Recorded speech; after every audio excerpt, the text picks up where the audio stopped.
ബാലൻ കടയിൽ നിന്ന് 1000 രൂപ കാണാത്തതിനെ ചൊല്ലി എല്ലാവരോടും ചോദിക്കുന്നുണ്ട്, ആരെങ്കിലും എടുത്തോ എന്ന്. ആരും ഒന്നും പറയുന്നില്ല. ഗോമതി പറയുന്നുണ്ട്, അതെന്തെങ്കിലും കണക്ക് തെറ്റിയതായിരിക്കുമെന്ന് പറയുന്നുണ്ട്. അങ്ങനെ കണക്കൊന്നും തെറ്റില്ല, ആരും എടുക്കാതെ ആ 1000 രൂപ പോവില്ല എന്ന് ബാലൻ പറയാണ്. അങ്ങനെ നേരെ ആര്യൻ്റെ അടുത്താണ് ചോദിക്കുന്നത്. ആര്യ, നീയല്ലേ ഈ പൈസ എടുത്തത്? നീയാണല്ലോ ഇന്ന് കടയിൽ കൂടുതൽ സമയം ഉണ്ടായിരുന്നത്, നീ തന്നെയാണ് ഈ പൈസ എടുത്തതെന്ന് പറയാണ്. അല്ലേടാ എന്ന് ചോദിക്കുന്നുണ്ട്. ആര്യനൊന്നും പറയുന്നില്ല.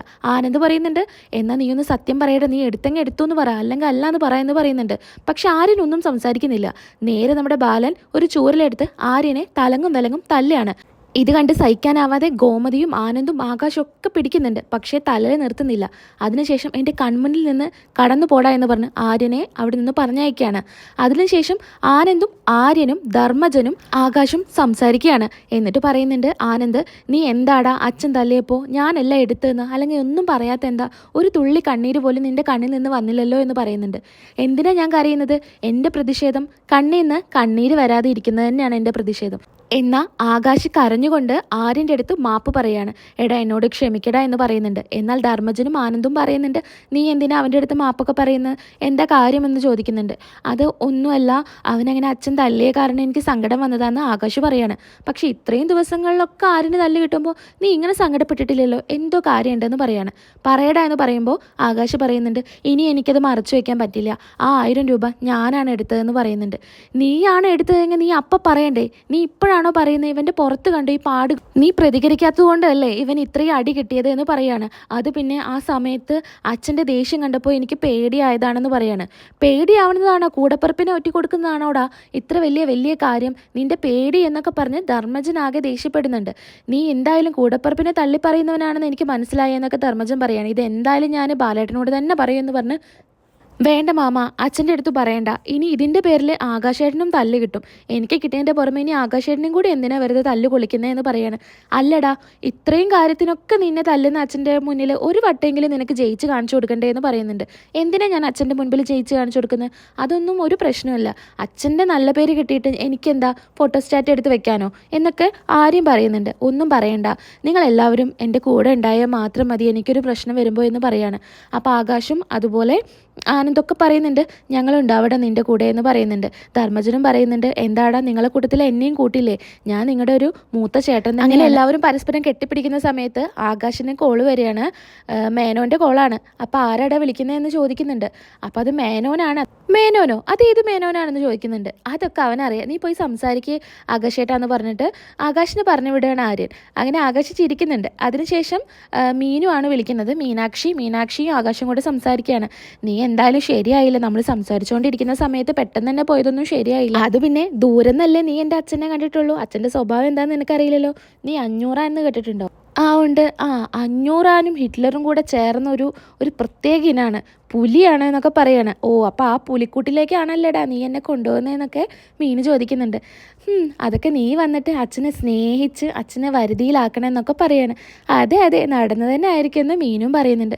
എന്താണ്, ഞാൻ ആദ്യമായിട്ടൊന്ന് ജോലിക്ക് പോയതാ, എന്നിട്ട് ആ ജോലിക്കാരി ഒന്നും നീ എൻ്റെ അടുത്ത് ചോദിച്ചില്ലല്ലോ എന്ന് പറയുന്നുണ്ട്. അത് പിന്നെ ഞാൻ വിട്ടുപോയതാണെന്നൊക്കെ പറയുന്നുണ്ട്. പിന്നെ നാളെ ഇവിടെ പരിപാടിയല്ലേ, അപ്പോൾ അതിൻ്റെ കാര്യമൊക്കെ സംസാരിക്കുകയാണ്, ഞാൻ അങ്ങോട്ടേക്ക് പോട്ടെ, എന്നെ കണ്ടില്ലെങ്കിൽ ഇപ്പോൾ വിളിക്കൂ അച്ഛൻ എന്ന് പറയണം. അപ്പോൾ പിന്നെ മീനു ചോദിക്കുന്നുണ്ട്, നാളെ എന്ത് പരിപാടിയാ? നാളെ എൻ്റെ ചേച്ചിയുടെ കുട്ടിയുടെ കാതുകുത്ത് കല്യാണമാണെന്ന് പറയുന്നുണ്ട്. അപ്പം നീ എന്താടാ എന്നെ വിളിക്കാത്തത്? അത് പിന്നെ അതും കൂടെ പറയാൻ വേണ്ടിയിട്ട് തന്നെയായിരുന്നു ഞാൻ വന്നത്. അപ്പോഴേക്കല്ല, നാളെയാണ് കാതുകുത്ത് കല്യാണം, നീ നേരത്തെ തന്നെ വരണം എന്ന് പറയാണ്. അപ്പം നമ്മുടെ മീനു പറയുന്നുണ്ട്, അത് പിന്നെ ഞാൻ വരില്ല എന്ന് നിനക്ക് അറിയാം, അതുകൊണ്ടല്ലേ നീ എന്നെ ഇപ്പം ഇങ്ങനെ ക്ഷണിച്ചത് എന്ന് ചോദിക്കും. എന്തായാലും ഞാൻ നാളെ വരും എന്ന് പറയാണ്. ഇത് കേട്ട് ആകാശ് പേടിക്കുകയാണ്. അയ്യോ, നീ നാളെ വന്നാൽ ഇത് പ്രശ്നമാവുമല്ലോ എന്നൊക്കെ ആകാശ് ആലോചിക്കുന്നുണ്ട്. അങ്ങനെ ഫോൺ കട്ട് ചെയ്യാണ്. അങ്ങനെ പിന്നീട് കാണിക്കുന്നത് കൃഷ്ണമംഗലത്ത് നിന്ന് അലോഹ് മൈക്കിൽ വിളിച്ച് സംസാരിക്കുന്നുണ്ട്.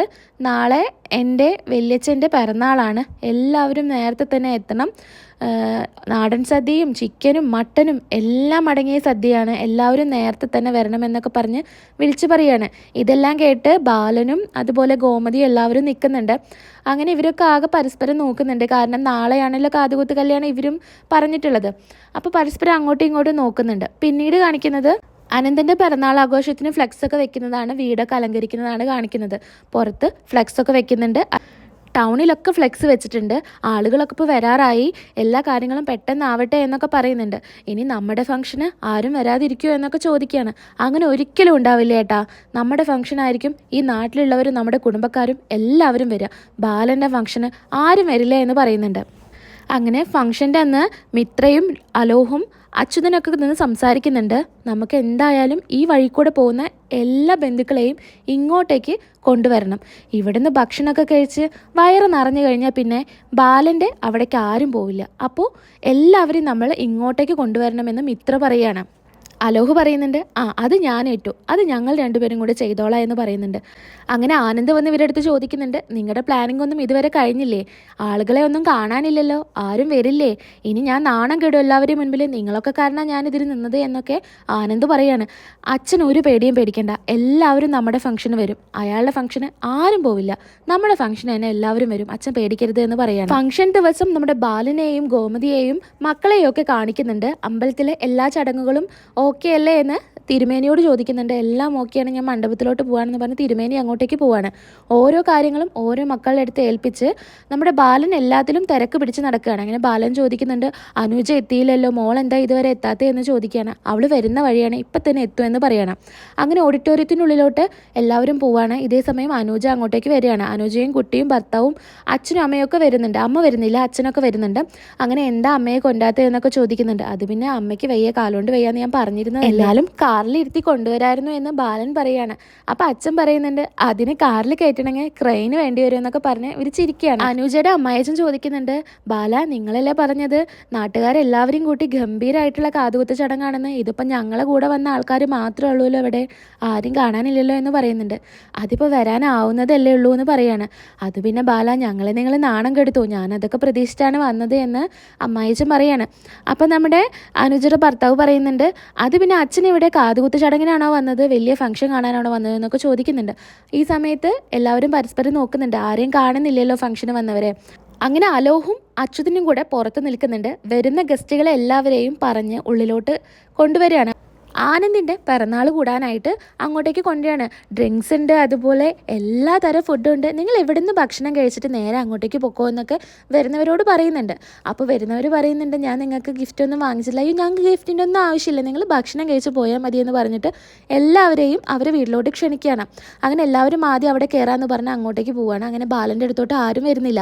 അമ്മ എല്ലാവരും അന്വേഷിക്കുന്നുണ്ട്, ഒന്ന് അങ്ങോട്ടേക്ക് വരുമോ എന്ന് പറഞ്ഞ് വിളിക്കുകയാണ്. പക്ഷെ അമ്മ പറയുന്നുണ്ട്, ഞാനിപ്പോൾ വരുന്നില്ല, എനിക്ക് വയ്യാന്ന് പറഞ്ഞാൽ മതി എന്ന് പറയാണ്. അതെങ്ങനെ അമ്മേ, നമ്മുടെ ഇവിടെ ഒരു ഫംഗ്ഷൻ നടക്കുമ്പോൾ അമ്മ വരണ്ടേ, അല്ലെങ്കിൽ അവർ ഇങ്ങോട്ടേക്ക് വരില്ലേ എന്ന് പറയുന്നുണ്ട്.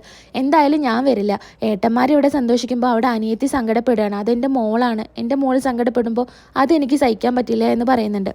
അത് പിന്നെ ഞങ്ങൾ പറയാഞ്ഞിട്ടാണോ അമ്മേ, ഞങ്ങൾ പറയാൻ പറ്റുന്നിടത്തോളം പറഞ്ഞിട്ടുണ്ട്. അച്യുതേട്ടനും ആനന്ദേട്ടനും പിന്നെ അതൊന്നും കേൾക്കില്ല, അമ്മയ്ക്ക് അറിയുന്നതല്ലേ എന്ന് പറയുന്നുണ്ട്. ഭാര്യമാർ പറഞ്ഞ് മനസ്സിലാക്കണം. ഇപ്പോൾ അവരെക്കാട്ടിലും കൂടുതൽ ദേഷ്യം അലോഹിനും മിത്രയ്ക്കുമാണ്. ബാലൻ്റെ വീട്ടുകാരെന്ന് പറഞ്ഞാൽ അവർക്കാണ് കൂടുതൽ ദേഷ്യം. ഇപ്പോൾ അച്ഛൻ്റെ അതേപോലെ തന്നെ എല്ലാം മക്കൾ അത് ഏറ്റെടുത്തിരിക്കുകയാണെന്നൊക്കെ അച്ഛമ്മ പറയാണ്. അങ്ങനെ ഇവരും പറയുന്നുണ്ട്, അതൊന്നും സാരമില്ല അമ്മേ, നമ്മുടെ വീട്ടിലൊരു ഫംഗ്ഷൻ നടക്കല്ലേ, ഇന്നല്ലല്ലോ പിറന്നാൾ, അടുത്ത മാസമല്ലേ, എനിക്ക് ആരെയും മുൻപിൽ വന്നിട്ട് അഭിനയിക്കാനൊന്നും പറ്റില്ല എന്ന് അമ്മ പറയാണ്. ഈ പേര് പറഞ്ഞ് എത്ര പൈസയാണ് ചിലവാക്കുന്നത്? ബാലൻ്റെ കയ്യിൽ പൈസ ഉണ്ടായിട്ടല്ല, പക്ഷെ മറ്റുള്ളവരുടെ മുൻപിൽ മാന്യത നേടാൻ വേണ്ടിയിട്ടാണ് അവൻ ഇതൊക്കെ ചെയ്യുന്നത്. പക്ഷെ ഇവിടെയുള്ളവരോ അവരെ തോൽപ്പിക്കണമെന്നുള്ള ഒരൊറ്റ ലക്ഷ്യം കൊണ്ടാണ് ഇതൊക്കെ ചെയ്തു കൂട്ടുന്നത്.